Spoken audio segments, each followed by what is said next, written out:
Hello guys, നമുക്കിന്നൊരു chicken biryani ഉണ്ടാക്കിയാലോ? വളരെ എളുപ്പത്തിൽ തയ്യാറാക്കാൻ പറ്റുന്ന നല്ല ടേസ്റ്റി ആയിട്ടുള്ളൊരു ചിക്കൻ ബിരിയാണിയാണ്, നല്ല മസാലയൊക്കെ ആയിട്ട്.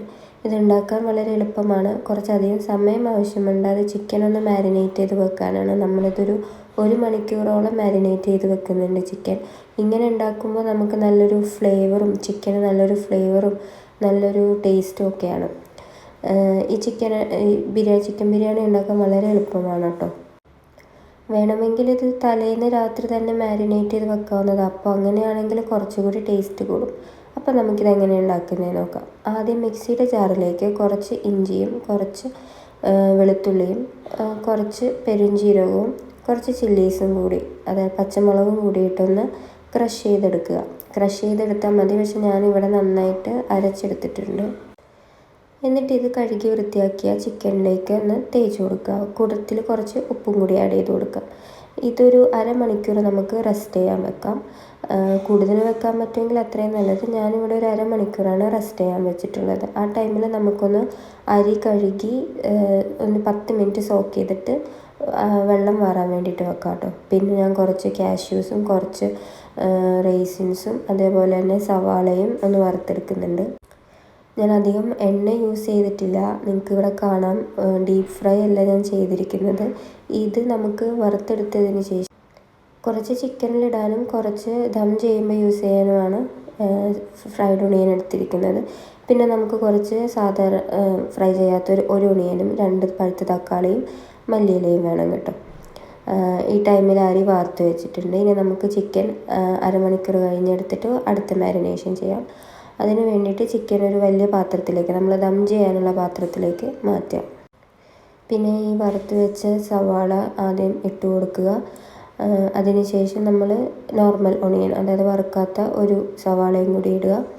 അതിനുശേഷം തക്കാളി, 2 വലിയ പഴുത്ത തക്കാളി ആഡ് ചെയ്ത് കൊടുക്കാം. ഉപ്പ് നോക്കിയിട്ട് ഇട്ട് കൊടുക്കാം കേട്ടോ. ഇതിൻ്റെ കൂടെ നമ്മൾ ഓൾറെഡി ഉപ്പ് ആഡ് ചെയ്ത് കൊടുത്തായിരുന്നല്ലോ ഫസ്റ്റ് മാരിനേഷനിൽ. അപ്പോൾ സെക്കൻഡ് മാരിനേഷനിൽ ഉപ്പ് നോക്കിയിട്ട് ആഡ് ചെയ്ത് കൊടുത്താൽ മതി. 2 മാരിനേഷൻ ആയതുകൊണ്ട് തന്നെ കുറച്ച് ടൈം എടുക്കുന്ന പ്രോസസ്സാണ്. ഈ ഒരു മാരിനേഷന് നമ്മളൊരു 30 മിനിറ്റ് മാറ്റി വെക്കും. തലേന്ന് ചെയ്യാൻ പറ്റുമെങ്കിൽ അത്രയും നല്ലത്. ഇനി നമുക്ക് കുറച്ച് പൊടികൾ ഇട്ട് കൊടുക്കാം. ആദ്യം ഇടുന്നത് മഞ്ഞൾപ്പൊടി, കുറച്ച് മഞ്ഞൾപ്പൊടി ഇട്ട് കൊടുക്കാം. പിന്നെ ഒരു 1/2 ടീസ്പൂൺ മഞ്ഞൾപ്പൊടി മതിയാവും. പിന്നെ നമുക്ക് വേണ്ടത് കുരുമുളക് പൊടിയാണ്. അതും ഒരു 1.5 ടീസ്പൂൺ കുരുമുളക് പൊടി ആഡ് ചെയ്ത് കൊടുക്കാം. സെയിം തന്നെ നമുക്കൊരു 1.5 ടീസ്പൂൺ മല്ലിപ്പൊടിയും 1.5 ടീസ്പൂൺ ഗരം മസാലയും ആഡ് ചെയ്യാം. മസാലപ്പൊടി വേണമെങ്കിൽ നമുക്ക് 1.5 to 2 ടീസ്പൂൺ ആഡ് ചെയ്ത് കൊടുക്കാം. നിങ്ങളൊരു ടേസ്റ്റ് അനുസരിച്ചിട്ട് മസാല കൂടുതൽ വേണമെന്നാണെങ്കിൽ അങ്ങനെ ആഡ് ചെയ്യാം. ചിലർക്ക് നല്ല മസാലയുള്ള ബിരിയാണിയാണല്ലോ ഇഷ്ടം. പിന്നെ വേണ്ടത് തൈരാണ്. അത് നിങ്ങളുടെ ഇഷ്ടത്തിന് പുളി അനുസരിച്ച് ആഡ് ചെയ്യാം. അധികം ചെയ്യേണ്ട, കാരണം നമുക്ക് നാരങ്ങ നീരും കൂടി ഇതിലേക്ക് ഇട്ട് കൊടുക്കാനുണ്ട്. അപ്പോൾ ആവശ്യത്തിനനുസരിച്ച് മാത്രം ആഡ് ചെയ്താൽ മതി. പിന്നെ ഒരു തക്കോലം, പിന്നെ 2 ഏലക്ക, ഇത്രയും മാത്രം മതി. എന്നിട്ട് ഇത് നന്നായിട്ട് കൈവച്ചൊന്ന് മിക്സ് ചെയ്ത് കൊടുക്കുക. ഒരു മിനിറ്റോളം നന്നായിട്ട് മിക്സ് ചെയ്ത് കൊടുക്കണം.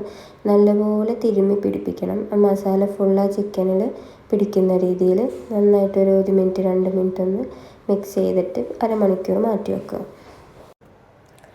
എന്നിട്ട് അരമണിക്കൂർ കഴിഞ്ഞിട്ട് നമുക്കത് ഡയറക്റ്റ് എടുത്ത് കുക്ക് ചെയ്യാം. വേറെ ഓയിലൊന്നും ഒഴിക്കണ്ട. ഞാൻ ഓയിൽ വളരെ കുറച്ചിട്ടാണ് ഈ ബിരിയാണി പ്രിപ്പയർ ചെയ്തെടുക്കുന്നത്. ഇത് വേവിക്കാൻ വെക്കുന്ന സമയത്ത് നമുക്ക് നമ്മുടെ റൈസ് കൂടി ഒന്ന് കുക്ക് ചെയ്തെടുക്കാവുന്നതാണ്. അപ്പോൾ ചിക്കൻ ആവുന്ന ടൈമിൽ റൈസും ആവും. അപ്പം തന്നെ നമുക്ക് രണ്ടും കൂടി ഒരുമിച്ച് ദം ചെയ്തെടുക്കാം. എന്തായാലും ചിക്കൻ ഒരു ചൂട് വേണം ദം ചെയ്യാൻ വേണ്ടിയിട്ട്. അപ്പോൾ രണ്ടും കൂടി പാരലലി ചെയ്യുകയാണെങ്കിൽ നമുക്ക് അത്രയും എളുപ്പമായിരിക്കും. ഇതാവുന്ന ടൈമിൽ റൈസ് അപ്പുറത്ത് വെന്ത് കഴിഞ്ഞാൽ അതിലേക്ക് എടുത്തിട്ട് കൊടുത്താൽ മാത്രം മതിയോ. അപ്പോൾ റൈസ് ഞാൻ ഓൾറെഡി കഴുകി വെച്ചിട്ടുണ്ട്. ഇനി റൈസ് പ്രിപ്പയർ ചെയ്യാൻ വേണ്ടിയിട്ട് ഒരു പാത്രത്തിലേക്ക് കുറച്ച് നെയ്യും കുറച്ച് ഹോൾ സ്പൈസസ്, പട്ട, ഗ്രാമ്പൂ, ഏലക്ക ഇട്ട് കൊടുത്തിട്ട് ഒന്ന് റോസ്റ്റ് ചെയ്തതിന് ശേഷം അതിൻ്റെ അകത്തേക്ക് 1 കപ്പ് അരിക്ക് 1.5 കപ്പ് എന്നുള്ള രീതിയിൽ വെള്ളം ആഡ് ചെയ്ത് കൊടുക്കുക. എന്നിട്ട് ഞാൻ ആദ്യം എടുത്തു വെച്ച ഇഞ്ചി, വെളുത്തുള്ളി, ചില്ലി പേസ്റ്റും കൂടി ഇതിലേക്ക് ആഡ് ചെയ്ത് കൊടുക്കുന്നുണ്ട്. അതൊരു ഫ്ലേവറിന് വേണ്ടിയിട്ടാണ്. പിന്നെ കുറച്ച് നാരങ്ങ നീരും കൂടി ആഡ് ചെയ്ത് കൊടുക്കുക. അപ്പം ഈ ചില്ലി പേസ്റ്റ് ഇടുന്നത് കൊണ്ട് നമ്മുടെ റൈസിന് നല്ലൊരു ഫ്ലേവറും കൂടി കിട്ടും. ഇനി വെള്ളം തിളച്ചതിന് ശേഷം അരി ഇട്ട് കൊടുക്കാം. എന്നിട്ട് കുറച്ച് നേരം ഒന്ന് തുറന്ന് വെച്ച് വേവിച്ചതിന് ശേഷം തിളച്ച് തുടങ്ങുമ്പോഴേക്കും നമുക്ക് മീഡിയം ഫ്ലെയിമിലേക്ക് മാറ്റിയിട്ട് കുക്ക് ചെയ്യാം. ഒരു പകുതി വേവ്, ഒരു 75-80% വേവായാൽ മതി അരി. എന്നിട്ട് നമുക്ക് ദം ചെയ്യുമ്പോൾ അത് നന്നായിട്ട് വെന്ത് കിട്ടിക്കോളും. ഇപ്പോൾ നമ്മുടെ ചിക്കനൊക്കെ നല്ലപോലെ വെന്ത് വന്നിട്ടുണ്ട്. കുറച്ച് വെള്ളമുണ്ട്, അതൊന്ന് തുറന്ന് വെച്ച് വറ്റിച്ചെടുത്തതിന് ശേഷം ഈ കുക്കായിട്ടുള്ള അരി എടുത്ത് തന്നെ മുകളിലേക്ക് ഇട്ട് കൊടുക്കാം.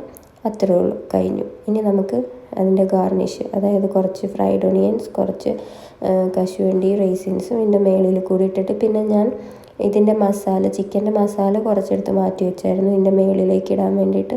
അപ്പോൾ കുറച്ച് മസാലയും കൂടി മുകളിൽ വരുമ്പോൾ കുറച്ചും കൂടി ടേസ്റ്റ് കൂടും. അപ്പോൾ അതും കൂടി ഇതിൻ്റെ മുകളിലേക്ക് ഇട്ടിട്ട് നമുക്കൊരു 10 മിനിറ്റോളം ഇത് ദം ചെയ്തെടുക്കണം. അതൊരു ലോ ഫ്ലെയിമിലിട്ടിട്ട് അധികം അടുക്കി പിടിക്കരുത്. ലോ ഫ്ലെയിമിൽ വെച്ചിട്ട് നന്നായി മൂടി വെച്ച് അടച്ചു വെച്ചിട്ട് 10 മിനിറ്റ് ലോ ഫ്ലെയിമിൽ ദം ചെയ്തെടുക്കുക. അത് ദം ചെയ്തത് പൊട്ടിക്കുമ്പോൾ തന്നെ നല്ലൊരു സ്മെല്ലായിരുന്നു. കാരണം നമ്മൾ ചിക്കൻ ഇങ്ങനെ 2 പ്രാവശ്യമല്ലേ മാരിനേറ്റ് ചെയ്തത്. അപ്പോൾ അതിൻ്റേതായിട്ടുള്ളൊരു ഫ്ലേവറും ടേസ്റ്റും ഒക്കെ തന്നെയായിരുന്നു ഇതെടുക്കുമ്പോൾ. അത്രയേ ഉള്ളൂ. വളരെ ഈസി ആയിട്ട് വീട്ടിൽ എല്ലാവർക്കും ഇഷ്ടപ്പെടുന്നൊരു ഈസി ബിരിയാണിയാണ്. എണ്ണയും വളരെ കുറച്ച് ഇട്ടിട്ടുള്ളൂ. നിങ്ങൾ കണ്ടല്ലോ, ഒരുപാട് നെയ്യോ എണ്ണയോ ഒന്നിലും യൂസ് ചെയ്തിട്ടില്ല. ചിക്കനിലാണെങ്കിലും ശരി, റൈസിലാണെങ്കിലും ശരി, എണ്ണയൊന്നും യൂസ് ചെയ്യാതെ തന്നെ അരിയെല്ലാം വിട്ട് വന്നിട്ടുണ്ട്. നല്ല ടേസ്റ്റുമായിരുന്നു. അപ്പോൾ നമുക്ക് ഹെൽത്തി ആയിട്ട് ഒരു ഓപ്ഷനാണ് ഇത്. ആകെ ഫ്രൈഡ് ഒണിയൻസിൻ്റെ എണ്ണ മാത്രമേ വന്നിട്ടുള്ളൂ. അതും നമ്മൾ എണ്ണ വളരെ കുറച്ചാണ് എടുത്തിട്ടുള്ളത്. പിന്നെ ഈ ടൈമിൽ ഞാൻ കുറച്ച് സാലഡും അച്ചാറൊക്കെ പ്രിപ്പയർ ചെയ്ത് വെച്ചിട്ടുണ്ടായിരുന്നു. അച്ചാറല്ല, സാലഡ് പ്രിപ്പയർ ചെയ്ത് വെച്ചിട്ടുണ്ടായിരുന്നു. എന്നിട്ടെന്താ, നമുക്കിത് സെർവ് ചെയ്ത് കഴിക്കാം. അപ്പോൾ അത്രയേ ഉള്ളൂ. ഇനി ഇതിൻ്റെ ഡീറ്റെയിൽഡ് മെഷർമെൻറ്റ്സിന് വേണ്ടിയിട്ട് വേണമെന്നാണെങ്കിൽ കമൻറ്റ് ചെയ്താൽ മതി കേട്ടോ. ഞാൻ കമൻറ്റ് പിൻ ചെയ്തിട്ടോളാം. അപ്പോൾ ഓക്കെ. അപ്പോൾ എല്ലാവരും ഉണ്ടാക്കി നോക്കിയിട്ട് എങ്ങനെയുണ്ടെന്ന് പറയണം കേട്ടോ. നല്ല ടേസ്റ്റിയാണ്. എല്ലാവർക്കും ഉണ്ടാക്കി കൊടുത്ത് നമുക്കൊന്ന് ഷൈൻ ചെയ്യാം. അപ്പോൾ ഓക്കെ, ബൈ. കൂടുതൽ വീഡിയോസിന് വേണ്ടിയിട്ട് like, share and subscribe. Okay, by.